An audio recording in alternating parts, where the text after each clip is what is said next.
Good evening. This is the February regular meeting of the Wyoming Board of Education. I call this meeting to order. May I have a roll call? Mrs. Broderick? Here. Mr. Meese? Here. Mr. Thomas? Here. Mrs. Yee? I think you're muted, Heather. I see Mrs. Yee. Oh, she might be frozen. I'm going to mark Mrs. Yee as present because I do see her. Okay. Mrs. Zoller? Here. Thank you. All right, please join me in the pledge to the flag. I pledge allegiance to the flag of the United States of America and to the republic for which it stands, one nation, under God, indivisible, with liberty and justice for all. All right, thank you. Next on our agenda is the recognition of the public. We do not have any this evening, but I will remind anyone listening in that if you would like to make a statement to the Board of Education during this period, we're doing it right now via videos, and you can look on our website for the specifics of how to do it or contact our Susie Hankey at hankey@wyomingcityschools.org, and we will welcome your videos. All right, next are the board committee reports. Finance Committee met this evening. Okay, with the committee, I'll go ahead and start. We met, Finance Committee met prior to the board meeting. We reviewed our January school district income tax payments. We receive our income tax payments quarterly throughout the school year, and we reviewed our January payments. And year to date, we were doing some comparisons against last fiscal year, and we had been forecasting a decline in our income tax payments based on just uncertainty in income during the pandemic. But and we had seen that materialize in our first two payments. But through this January payment, we now are almost even with our collection from fiscal year 20, just 0.21% down from our collection year to date last year. We are seeing strong collections and withholding, about a 7.3% increase. But our other categories, payments with returns and estimated payments, are still lagging behind last year. So we're continuing to watch that, actually partnering with the city of Wyoming to look at some of their collection data to help us understand what might be happening in our final payment of the fiscal year, which we will receive at the end of April. So the committee looked at our January school district income tax payment and then also took a look at the city's income tax collections as well, again, to help us understand the trends in our own income tax collection. Every other month, we also look at something that we call the salary and benefit analytic. It just helps us keep on track and trend what our two largest expenditure categories are: salary and benefits, about 85% of our budget. So we took a look at where we were trending. We are forecast positive at this point. We had made some estimates as we started fiscal year 21, again, with some uncertainty as we began working in the pandemic, just not knowing where we might need some additional appropriation for what we didn't exactly know how it was going to take shape. So as we look through January actual data, we are trending forecast positive. We also applied some of those figures to, as we begin to think about the May update of the 5-year forecast, we applied some of those trend figures. We applied the income tax collection. We applied the forecast positive salary and benefit figures. We restored the state funding figure. We talked about last meeting that the state had restored some of our the budget cuts that $225,000 worth of budget cuts that we were handed last year. And so as we applied that, we were looking at what we might think that our cash balance, how we might be trending as we think about what the May version of the forecast might look like. And then always keeping an eye on our cash balance benchmark. A number of years ago, the Finance Committee and the board did great work to establish a cash balance benchmark that was going to help us think about levy planning. And so with an eye on that, just working towards making those adjustments and doing some good discussion and planning for that May update of the forecast. Tim, Jeannie, jump in if I missed anything. Kara? You gave such a great overview there, but I also want to compliment the deep dive you do with the finance committee and just how each meeting I am just really wowed by the level of planning and work that goes into a school budget. And also just some of the things that you have done, like partnering with the city to share information so that each entity can be helped understand and forecast better. I think that's just great work. A lot that goes on behind the scenes that it's, not necessarily everybody's going to know about, but it's really important. So thank you. I appreciate that we looked at the salary and benefits. So much is different this year with COVID, with some teachers out, with subs and not finding subs too. So it's hard to plot it into our forecast, but you've come up with some good solid information that I think is going to be helpful when I assume next year things go back to something similar to what we had pre-COVID.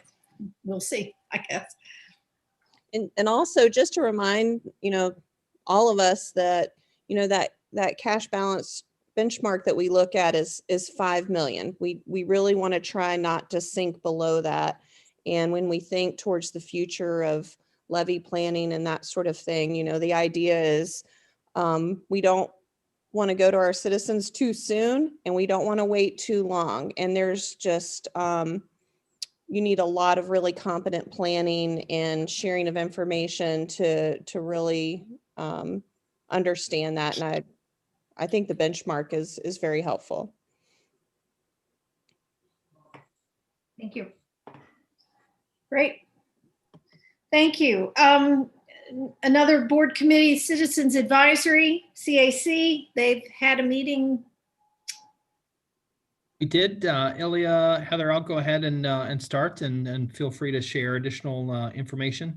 We met on February 11th, and our studies continue to work together, and they're working toward presentations that are they'll be occurring in April and May. And so again, our two studies that we have going on this year, we have one that is dedicated to school start times and looking at individual days and timing of days, and then also looking at calendars and what opportunities might be had with regard to a school calendar and a school start time. The other study is related to school financial planning. As Rhonda shared this information with our finance committee, much of that conversation is happening with our school financial planning study also, just to look at the things that we're monitoring and some of those parameters that we're talking about, and hopefully building toward the decision points that we have in the future. All right, thank you. And those reports are coming up in the spring, correct? Yeah, April. So the school start time report will come to the board in April at the April regular meeting, and the school financial planning will be in May. Okay. All right. Anything else on CAC? All right, let's go on to the Superintendent Committee Liaison reports. Business Advisory did not meet, so we'll skip on to community engagement. Is there anyone with a statement, comment? Ilya. I was able to join with the Wyoming School Foundation meeting the other day. I was therefore part of the meeting. They meet on the 16th of February. My wife and I's Valentine's celebration got pushed to Tuesday night because of snow and whatnot. So I was in the car, like on the Zoom, trying to provide the update for the board, but also was able to just understand that the Blue, White, and Brew was just the drive-through execution of it was just very successful. Overall, Wyoming School Foundation has already met their goal for budget, this past year, a couple $1,000s ahead of that, already. The revenue from the drive-through was slightly down, but the costs were significantly down in terms of what it costs to execute the event. So it's phenomenal. Felt very, very supported from the community. items that they were auctioning, especially, Tim shoveling the driveway. They were asking a lot of questions around whether Tim had actually followed through on his commitment to shovel Jeannie's driveway. But in his defense, I indicated there was an agreement made that Jeannie would give him until next year to shovel the driveway. So there was a lot of energy about that. But make sure that's publicized. Yes. Well, I'm thinking about auctioning it off a second time. If you will Yes, double eBay. my contribution to the Wyoming School Foundation and write a check to the Wyoming School Foundation, I will pass it on to you.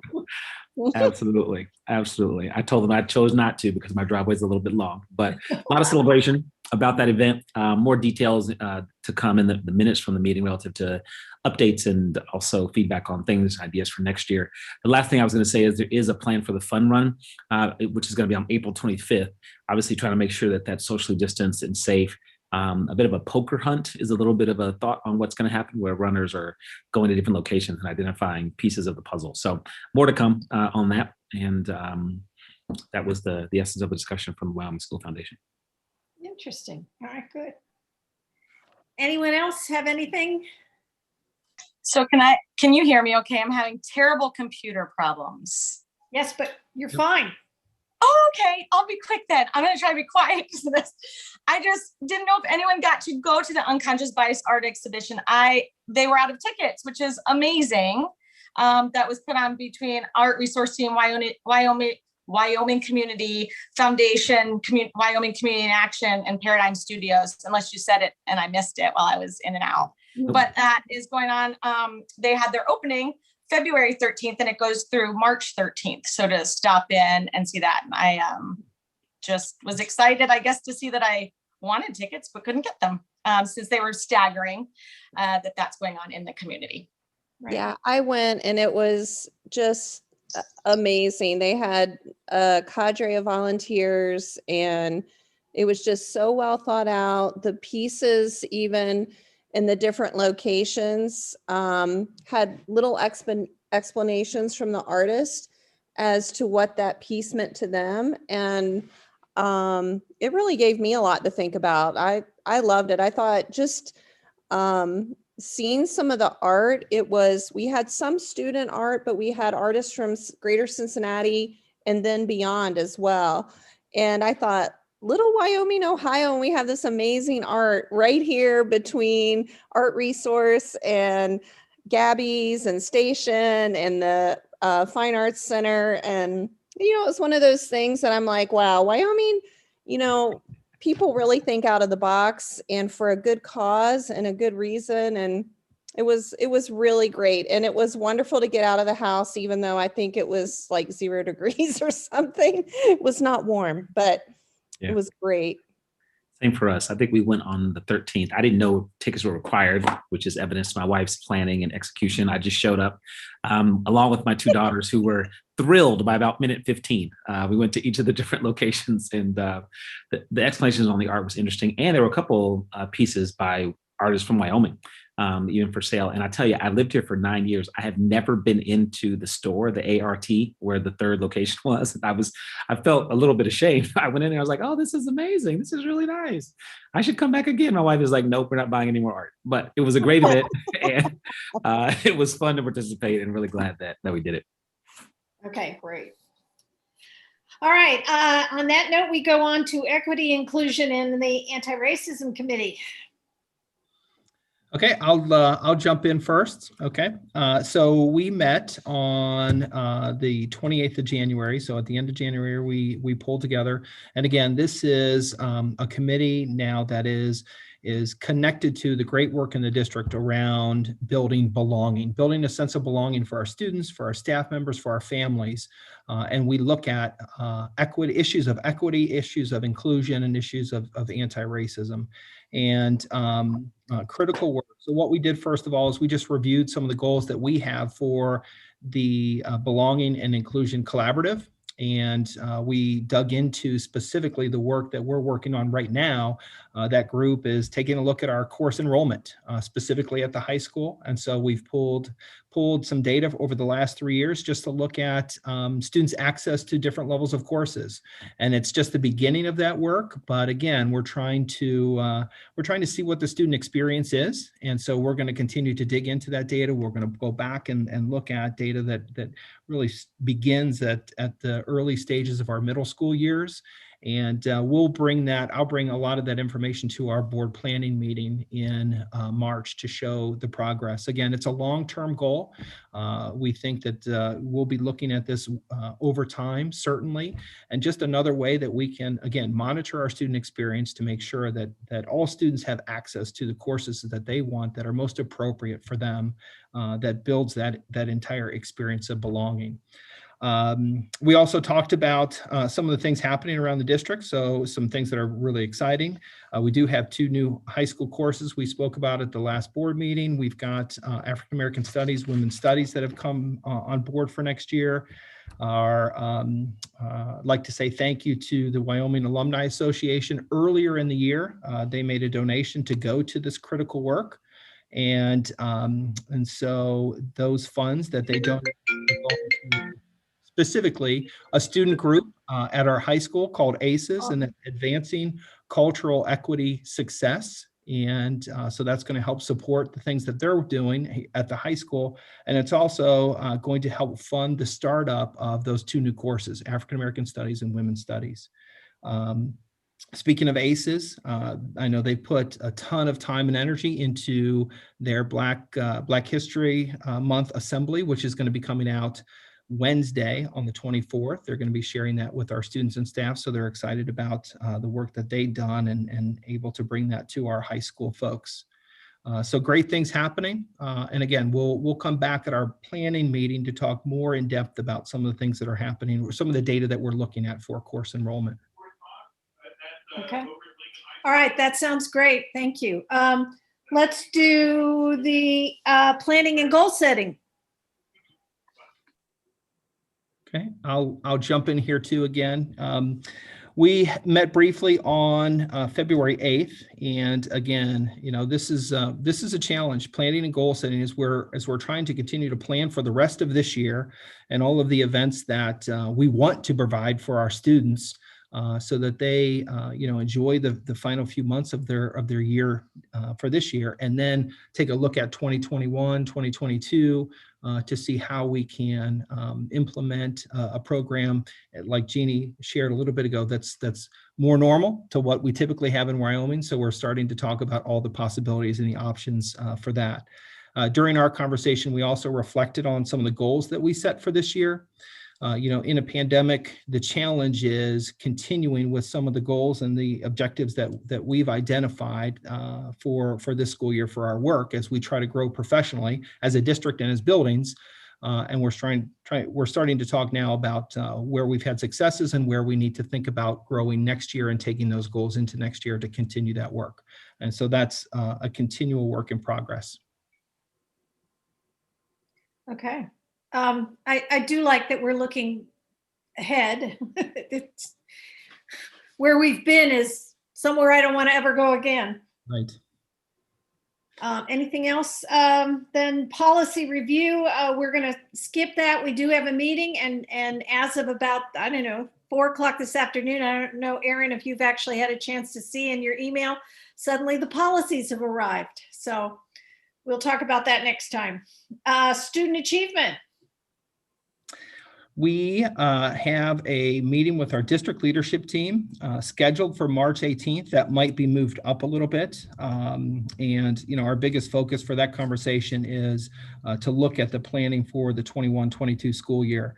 We have recently surveyed our families where students, our families of remote learners, trying to get a sense for the things that matter most to families with students that are learning remotely and what their thoughts and intentions are for the 21-22 school year, because that will help inform these conversations that we'll be soon having with teachers.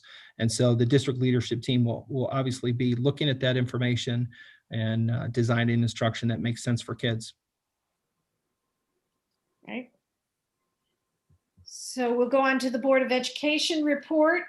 We talked last time about initiating a new committee called the Facilities Committee.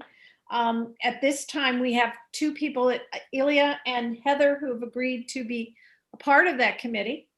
So if I may, I'd like to call for a motion to approve the facilities committee with those members. So moved. May I have a second? I will second. And may I have a roll call?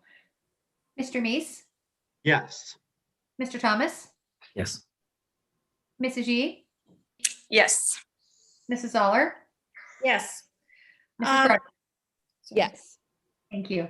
Tim, would you just review quickly what that facilities committee will be doing? Yeah, so we have, we know we have the need to look closely at our facilities for short-term needs, for long-term needs. And this is a group that will meet monthly to talk about what those short and long-term needs are and how we can make that part of our long-term or our permanent improvement plan. In a way, I kind of view it like taking care of our home. And let's make sure that we're thinking about those things that need to be taken care of right now. And as we address things, where do they land, whether it's 10 years, 15 years, 20 years in the future, so that we have a plan and we're making arrangements so that we're really managing the resources in the best fiscally responsible way that we can, those resources that our community provides for us. And so that'll be the work of that committee. All right, and I know Rhonda's going to play a role as well, because obviously any changes to buildings will have to have the funds to do so. So before we move on to the treasurer's report, I did contact all the board members with an updated list of the committees and a suggestion. I very much enjoyed being able to sub in this afternoon on the finance committee. So I'm going to ask all of our members, if you come upon a meeting where you know you're assigned but you're not going to make it, could we make it a deal where we'll throw out an email quickly and let everybody get a chance to zip in? Because I think that also gives all of us a chance to possibly attend a meeting of a committee we really don't know that much about and learn a little bit about it. And Jeannie, Tim and I attended a meeting of, I can't remember if we talked about this as a previous board meeting, but area board members. And one of the things that another district did was assign one board member to a committee, and then other board members would rotate through all the different things, which kind of got us thinking about, well, we might not need to do that, but it is nice to be able to learn something about another area more in depth. Right. So just subbing, if you can't make it, have someone else sub would be kind of a neat way to do it. And Aaron and I will promise that we won't give up policies, right? We won't make anybody step in at the last minute for a policy meeting. Well, I'm not making any promises. I thought that was Those going are to. so long. Policy. All right, I think we're ready to hear from the treasurer. Thank you, Jeannie. On the treasurer's report, I recommend approval of the minutes from the January 25th regular meeting, the February 9th planning meeting, approval of the statement of revenues and expenditures for month ending January 31st. I did just want to take a minute to explain for the board what might look like some rather large variances in both the January monthly comparisons and the fiscal year to date. During the month of January, that's when we first start to receive our property tax allocations, and we receive advancements from the county auditor. So as folks begin to pay their property taxes, we receive what our terminology is advances of those payments until they're all paid, and then we receive what's called final settlement, usually sometime in late March or early or middle of April. And so the timing of those can sometimes impact these the monthly financial reports, and that's just the case on this January report, because we the variance, for example, during the month of January is large, about $2.5 million.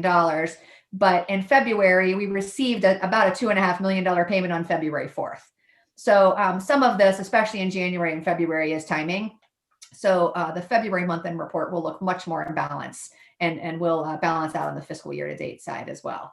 On the expenditure side, we did make a shift from 26 pays to 24 pays beginning in fiscal year 21. And so again, the January month-end report and the fiscal year to date is it includes some timing variances that don't really speak to what's actually happening month to month or year to date.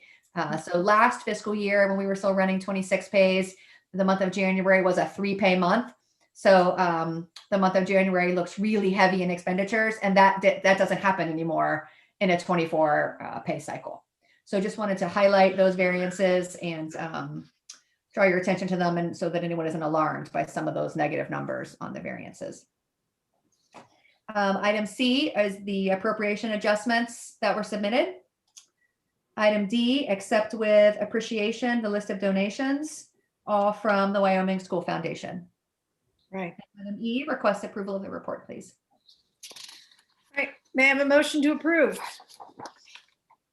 So moved. Thank you. May I have a second? Second. Roll call. Mr. Thomas, Yes. Mrs. Yee, Yes. Mrs. Zoller, Yes. Mrs. Broderick, Yes. Mr. Meese. Yes. Thank you. All right. Superintendent's report. Okay, thank you, Jeannie. I do have several personnel items. The first item, number 1, is recommendation to approve a resignation of one of our staff members. This is an educational aide. Number 2, this is a recommendation to approve the payment of a stipend for the support of one of our current staff members who's also obtaining a license in a different field. We do not currently accept student teachers this year due to the pandemic, but this is for a current staff member who, again, is looking for additional licensure. Number 3 is a recommendation to approve curriculum pay for this individual. And that is work that's connected to preparatory services for the ACT. Item 4 is exciting. This is the recommendation to approve pay for these individuals up to 24 hours who will be helping to support the kindergarten and first grade intervention program. That program is going to be, it will be beginning here this spring. And again, it's to support students that have struggled this year. And so we're excited to begin that program right away. On another note, we'll be looking in the summer for summer services for students again that could use additional support and intervention. Item B is a recommendation to approve an agreement with the City of Wyoming for the reconstruction of our shared tennis courts, which is great news. Jan's been working closely with the city to put this in place, and what it does is it details the partnership, the great partnership that we have with the city. And I know many people are going to be excited for this work to begin and to be complete. I might even take up tennis. It would be a long road for me to be successful though.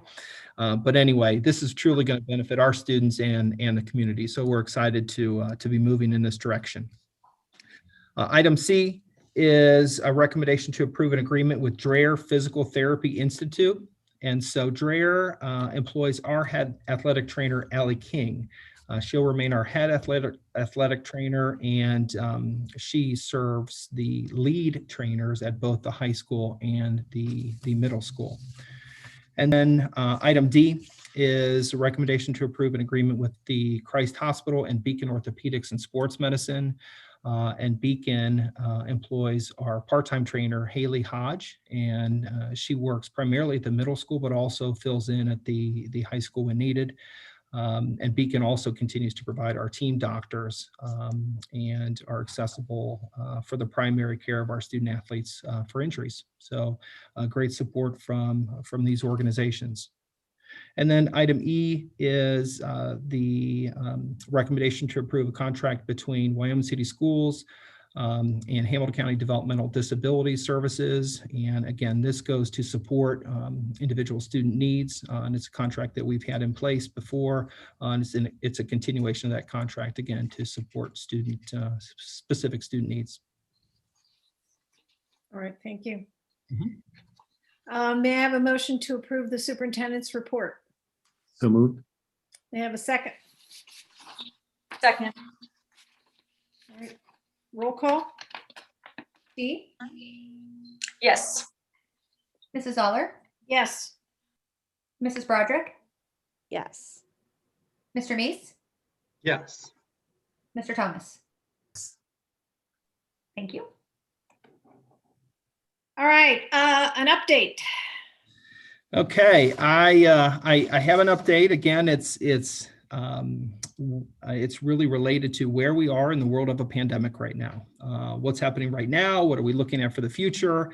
And I'll be excited to look at different options for updates. But right now, we're in the midst of making plans for the completion of this school year, the start of next school year. So right now, just an update. We have been in an in-person learning mode for 6 weeks now.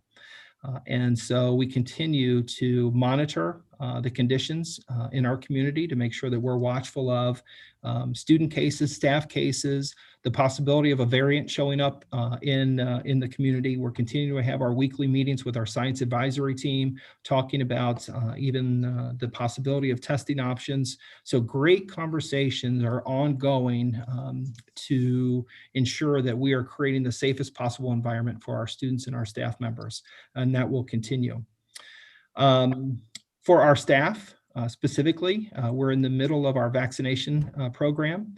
So we do have 2 groups of staff members. We had to separate into 2 groups because that allowed us to expedite the process and have our staff members vaccinated sooner than we anticipated. And so one group has received Moderna, one group has received Pfizer. And so the second dose for our staff is going to be provided on March 5th for any of those individuals who received the Pfizer vaccination, and then March 12th for any of the individuals who received the Moderna vaccination. Right now, March 12th, and that's due to that vaccination of the Moderna vaccine is set up as an independent learning day, and March 19th is set up as an independent learning day. So that's good news. That's great, movement in a positive direction, again, to increase the safety of our staff members and just move one step closer to a more normal world within our classrooms. As I've shared before, we are looking at the 21-22 school year. We'll be looking at the data that we are receiving back from our students, our families who have students that are learning remotely right now, and thinking about what that means for next school year. And the other piece right now is this is a big time to be thinking about the end of the year activities. And I was just in a conversation with a group today, just talking about the sacrifice that our students have had to make, K-12 this year, to create an environment where they're safe, as safe as possible, where our staff members are as safe as possible, but they've given up a bunch. And so we're committed right now to having these conversations, and we continue to say, how can we think outside the box to create opportunities for students to be in relation with one another, to be connecting with their teachers, to capitalize on the good things that really have happened this year. Sometimes it's easy to think that everything was negative, but there have been some great things that have happened this year. So we want to capitalize on that. We want to celebrate those things as our students end the school year. And that's, especially to if I had to say to one group in particular, it's to our seniors. And so we're talking about what those options and what those opportunities might look like. So lots of planning to finish out this year and look at what next year might be. Isn't the governor supposed to make some statements regarding graduation and prom activities maybe tomorrow? I'm hoping that will be tomorrow, but yeah, that's a great question. We have been creating scenarios about what specifically prom and what graduation might look like. And we learned last week from Governor DeWine that he has been receiving many questions, and at least he had shared his hope was this week to have some guidance available for us. Hopefully that will be tomorrow. The sooner the better. We're ready to pivot as soon as we hear anything, and we'll again be reaching out to Hamilton County Public Health, who we have to work closely with to get any of those plans approved. But certainly his information that he shares will help guide us down whatever path we're looking at. Yeah. Mm-hmm. Great. And I saw a recent chart you shared that was from the science advisory team, I think, that I was just really struck. I think it was a Hamilton County chart that showed that those figures down to like 22 per 100,000. I mean, that was just striking to me how different it was just 6 weeks ago. It's really been amazing, and that figure was the 7-day average of the number of cases per 100,000 individuals. Yeah. And in the fall, we saw that when we had switched to hybrid, we saw that number going from 25 to the 30s to the 40s and continue to climb all the way through the 70s, which is where at that time we saw many of our school districts were being forced to close schools or the entire district to go in full remote because of that number, really, because that number shared the amount of spread in the community of COVID. And so it's very good news to see that number continuing to decline every week when we pull together. But we watch that number, we celebrate that number, but we also say, okay, let's watch for the new variant and how that might change things in the future. And so we're cautiously optimistic about what that means. And also the positivity rate continues to decline. I'm not exactly sure what it is, what the most recent number had been, but that also continues to reduce, which is good Yeah, it news. feels like we're in a race against the variants, get know. everybody vaccinated, and just so happy to hear that teachers and the staff have, like, everybody will be vaccinated a week before spring break. I mean, that's just, feels really good for our teachers, and really happy about that. Yeah, that it's exciting. They were pushed back to March 19th, but we saw a small window of opportunity that we jumped up on and were able to move that faster, which was great news. Great news for people. Right. Mhm. I think we have at Science Advisory talked about the fact that while there are tests going on right now for those age 12 to 16, they have yet to start anything in terms of 12 and under, and that's going to be a while. Both the testing and then first the determination of the vaccine, and then the testing, and then the whether or not. So we're going to have a period into next school year where I guess our adults will be 16 and up will be vaccinated, but not necessarily, and possibly 12 and up if that works its way through and Right. gets approved. But Yeah. so we have to have plans that remember that COVID will still be around, unfortunately. Yep. So Took it as an indication the governor doesn't want the board people in the schools, as he kind of X'd us out of the list of people to get vaccinated. It's like, you don't need a vaccination.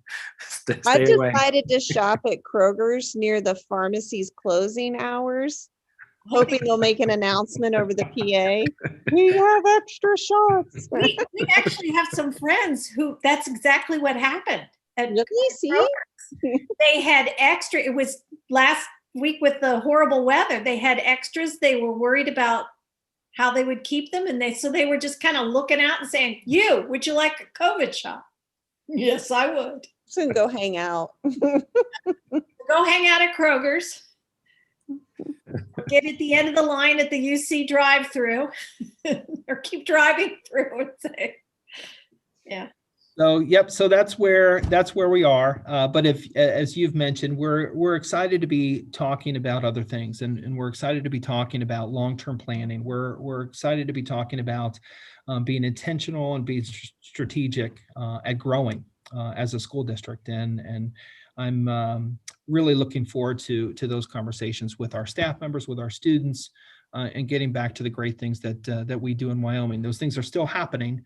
But we're looking forward to increasing those throughout the district for sure.